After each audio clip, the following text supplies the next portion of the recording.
আমাকে এখানে ইনভাইট করার জন্য। রোহিত শর্মার কাজ আসলে খুবই অসাধারণ এবং অর্থনৈতিক কাজে আমি ওকে উৎসাহিত করি এবং আমি পৃথিবী যেখানে থাকি ও আমার সাথে যোগাযোগ করে এবং উৎসাহিত করে। এই যে আমরা একে অন্যের কাজে সহযোগী হওয়া, উৎসাহিত করা, এটা কিন্তু একটা বিশাল বড় ব্যাপার। এই দেশকে এগিয়ে নিয়ে যাওয়ার জন্য, এই সমাজকে আলোকিত করার জন্য, আমাদেরকে সামনে এগিয়ে যাওয়ার জন্য আমাদের সবাইকে সবার হেল্প করতে হবে। আমি বাংলাদেশের পতাকা নিয়ে পৃথিবীর 184 দেশে ভ্রমণ করেছি এবং এই জার্নি গত 25 বছর ধরে আমার হয়েছিল। ছোটবেলায় ম্যাপ নিয়ে নাড়াচাড়া করতাম যে একদিন বাংলাদেশের বাইরে আমি পৃথিবী দেখব, যে পৃথিবী বিশাল। কিন্তু এই পৃথিবী, এই বাংলাদেশে জন্ম নিয়ে এবং এই সমাজ ব্যবস্থা থেকে বেড়ে উঠে এত বড় স্বপ্ন দেখা এবং আমার স্বপ্নের তারপরে পৌঁছানো, এটা কিন্তু অনেক কঠিন ছিল। দীর্ঘ সংগ্রাম, কষ্ট, ত্যাগ সবকিছুর বিনিময়ে লাল সবুজের পতাকাটি বিশ্বের মানচিত্রে আমি 184 দেশ আমি নিয়ে গিয়েছি, আর 16টি দেশ বাকি আছে। এবং এটার মাঝে আমি অ্যাকচুয়ালি অনেক কথা, অনেক গল্প। যে ছোটবেলায় আমি বাংলাদেশ গার্লস গাইড অ্যাসোসিয়েশনের সাথে যুক্ত ছিলাম পড়াশোনার পাশাপাশি। তখন আমি প্রথম 2000 সালে ইন্ডিয়া ইন্টারন্যাশনাল অ্যাডভেঞ্চার প্রোগ্রামে অংশগ্রহণের মাধ্যমে আমি ইন্ডিয়াতে যাই এবং সেখানে বিশ্বের 80 দেশের ছেলেমেয়ে অংশগ্রহণ করে। সেখানে অ্যাডভেঞ্চার করা, যেটা অ্যাডভেঞ্চার প্রোগ্রাম, মাউন্ট ক্লাইম্ব করা, পঞ্চপাণ্ডবের কেটে যাওয়া, জঙ্গলের মধ্যে তাঁবু টানিয়ে থাকা, ঝর্ণার পানিতে গোসল করা, তারপর ভোর রাত 4টার সময় ঘুম থেকে উঠে অন্য দেশের ছেলেমেয়েদের সাথে হাইকিং করতে যাওয়া। এই যে অ্যাক্টিভিটিসগুলো, এগুলো আমাকে প্রথমেই আমার প্রথম বিশ্ব ভ্রমণের প্রথম দেশকে আমাকে শক্ত করে দিয়েছে এবং আমি ফিল করেছি যে বিধাতা মনে হয় আমাকে পৃথিবীর অন্য দেশগুলো ট্রাভেল করার জন্য এই দেশে প্রথমে অ্যাডভেঞ্চার প্রোগ্রাম আমাকে দিয়েছে, দিয়ে করিয়েছে। তো আমি দেশের পতাকা আমি তখন উত্তোলন করি। আমি যখন ক্লাস 9-10-এ পড়ি তখন আমি ভেবেছি যে আমি লাল সবুজের পতাকা আমি নিয়ে যাব, কারণ আমি ভাষা আন্দোলন, মুক্তিযুদ্ধের উপর অনেক বই পড়াশোনা করেছি। সেই থেকে আমার ভিতরে এক ধরনের প্রেরণা জাগে।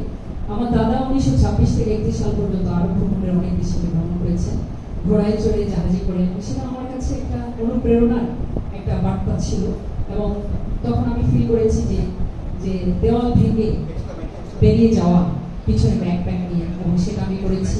এশিয়ার মধ্যে যখন একটা দেশ আমার ট্রাভেল হলো, তারপর আমি 2006 সালে শিক্ষাবিদ নিয়ে আমি সুইডেন ইউনিভার্সিটিতে যাই পড়াশোনা করার জন্য।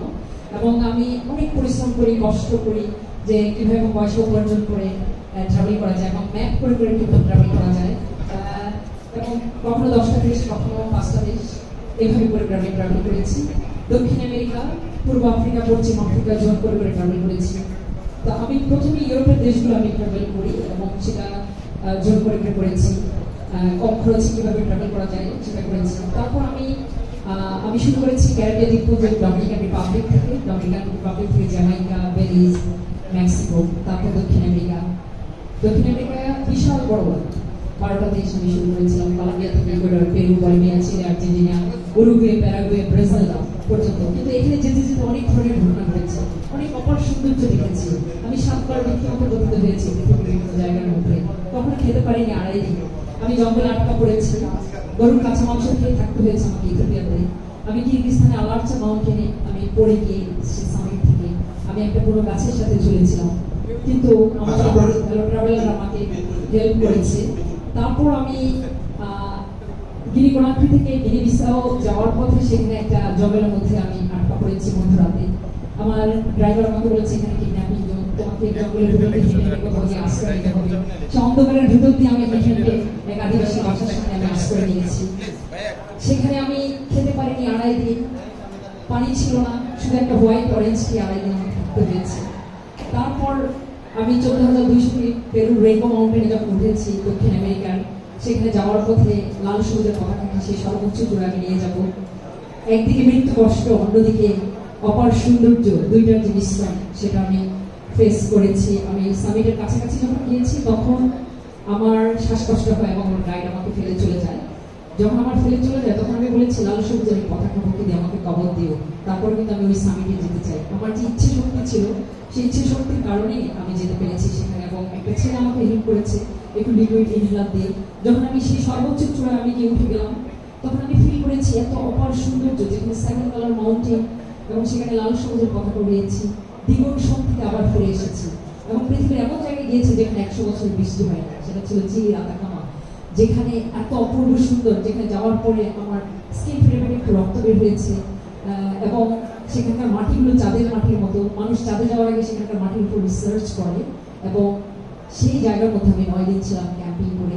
তারপর আমার কোস্টারিকা একটা দেশ আছে, সেখানে ব্রাসিলিয়া নদীর মাঝে আটকা পড়েছি, সেখান থেকে আমি বেঁচে গেছি। এইভাবে নানা দুর্যোগ দুর্ভেদ্য পথ পার করে সড়ক পথে আস্তে আস্তে কয়েকটা দেশ করে করে আমি ট্রাভেল করেছি।